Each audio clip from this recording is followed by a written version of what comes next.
How to sign out of Apple ID on iPhone. To get started, first of all go ahead and open up the Settings application on your phone.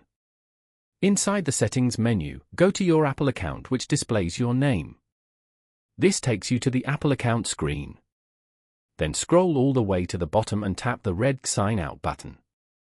For security, the iPhone then prompts the user to enter their Apple account password. This step is required to turn off the Find My iPhone feature before signing out. Now, type in your password to finally sign out. Keep in mind that an Apple account is the personal account you use to access Apple services like iCloud, the App Store and other Apple online stores, iMessage, and FaceTime, and to access your content across all your devices and the web.